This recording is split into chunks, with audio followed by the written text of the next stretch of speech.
Halo semuanya, perkenalkan aku Riga Lurians, mahasiswi Prodi Sarjana Terapan Keperawatan Anestesiologi Sekolah Vokasi Universitas 11 Maret.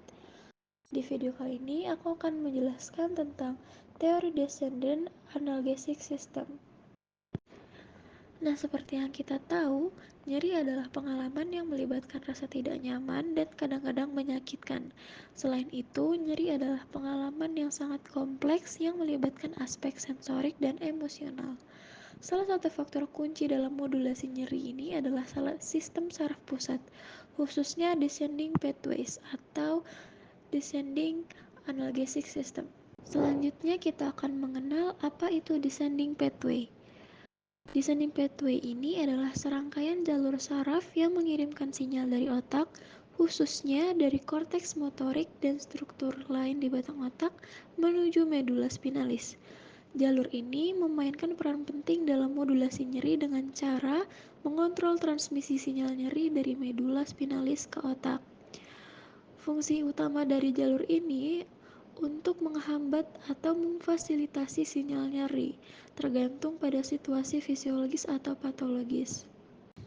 Secara struktural, descending pathway ini terdiri dari beberapa tracks utama yang berperan dalam modulasi nyeri. Yang pertama ada corticospinal tract.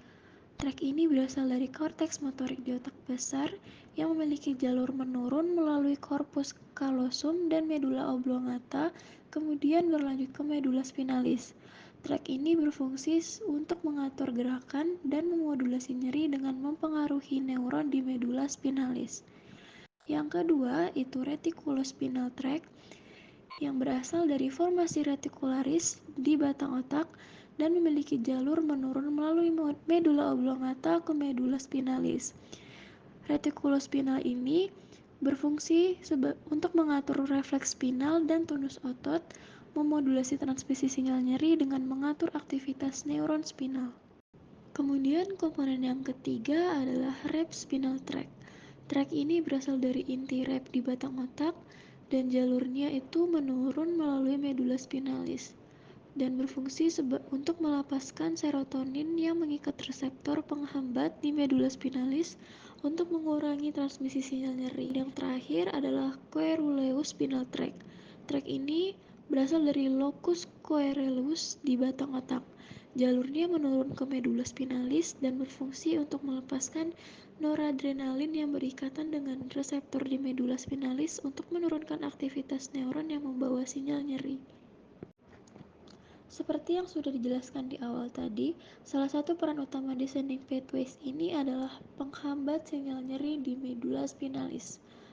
Mekanisme ini bekerja dengan cara mengaktifkan neuron penghambat yang terletak di dorsal horn medula spinalis yang kemudian menurunkan intensitas sinyal nyeri yang ditransmisikan ke otak. Dan neurotransmitter seperti serotonin yang dilepaskan oleh rep nuklei dan noradrenalin dari locus coeruleus memainkan peran penting dalam proses ini. Mereka berinteraksi dengan reseptor di medula spinalis untuk mengurangi aktivitas neuron yang menyalurkan sinyal nyeri. Dengan kata lain, jalur ini bertindak sebagai rem yang mengontrol seberapa kuat nyeri dirasakan. Meskipun penghambatan nyeri adalah fungsi utama dari descending pathways, dalam kondisi tertentu jalur ini dapat memfasilitasi nyeri atau yang dikenal sebagai descending facilitation. Dalam situasi seperti stres, cedera parah, atau gangguan psikologis, descending pathway dapat meningkatkan transmisi sinyal nyeri, menyebabkan nyeri yang lebih intens dan persisten. Hal ini sering terjadi pada kondisi nyeri kronis di mana sistem penghambat tidak berfungsi dengan baik dan jalur ini justru memperburuk rasa nyeri.